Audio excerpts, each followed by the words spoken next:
Hi, I'd like to welcome all of you to another Wyckoff video. And this Wyckoff video that we're bringing to you is a trade recap of a trade that we took last week on Bitcoin. So this trade started by us noticing that we created equal lows. A bunch of equal lows were created, and we know that liquidity rests under these equal lows. As price trades into this area, people are placing their stop losses in these areas, thinking that it would act as a level of support, or people are trading double bottoms or triple bottoms. And what this allows us to do is it allows us to know that there is liquidity under this area. People are placing their stop losses in this region, people who are buying. So when their stop losses get hit, they have to sell, allowing large institutions to buy from them selling. So we also notice that obviously price is in a really strong uptrend, and we expect a higher high to be formed from this region. We also notice that we have a sell to buy movement, and we do know that price tends to react off the 50% of the sell to buy movement. So we were actually expecting our spring at the 50% of this movement. And what we did was we then started analyzing price on the 1 minute time frame. We started to wait for price to trade into this region, and patience was key, as price did take a while to get there after a long consolidation, which you will now, if you paid attention to our previous videos, you will now understand that this was a distribution. Price came into the 50% and reacted strongly, and we then noticed that our volume started trending upwards, and there was a lot of bullish volume coming into the market. We then realized that we had another sell to buy movement on the 1 minute time frame, and we know that price will react off the 50% of that.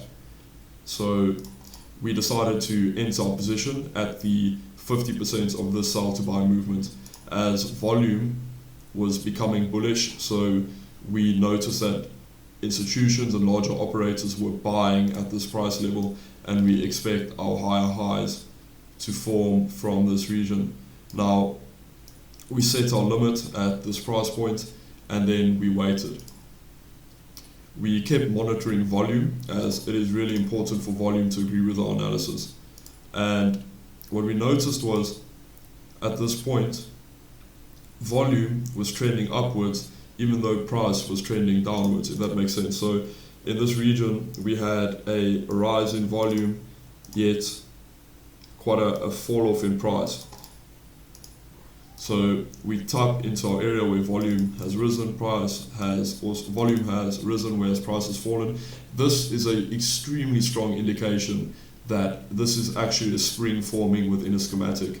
Now, we go into great detail of this in our course, and obviously you need this indicator to help you understand where to look for a spring, as we use it all the time. Price then started to move away, and we see another retest of the 50% of the sell to buy movement. We did not place a take profit for this trade, as we felt it was highly unnecessary, since price is so bullish at this point, and we expected to see new highs form. We are still currently holding this trade, and even though we did have a large drop in price today that nearly took us out at break even, but we were still holding this position. What we noticed was, as price continued to rise, we noticed something interesting happening, and I'll point this out to you now. We noticed that price started forming a trend line on the hourly chart, and as you can see, we have multiple touches of this trend line, confirming to retail traders that they can buy in this region at the touches of the trend line.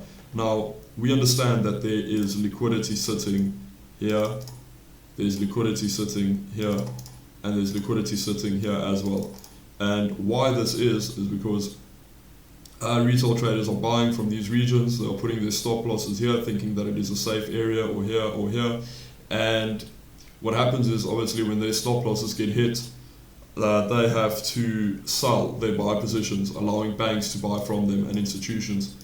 Now, as price continues to move up, we see all of this liquidity taken out, and what we expect from here is just a massive sell to buy movements and we create new highs. So we're still holding this position. I hope you found this video really informative and helpful. If you would like to learn more, feel free to join the link in the description of this video. This is our Wyckoff Telegram, and we would like you to tune into the next episode of Wyckoff Wednesdays.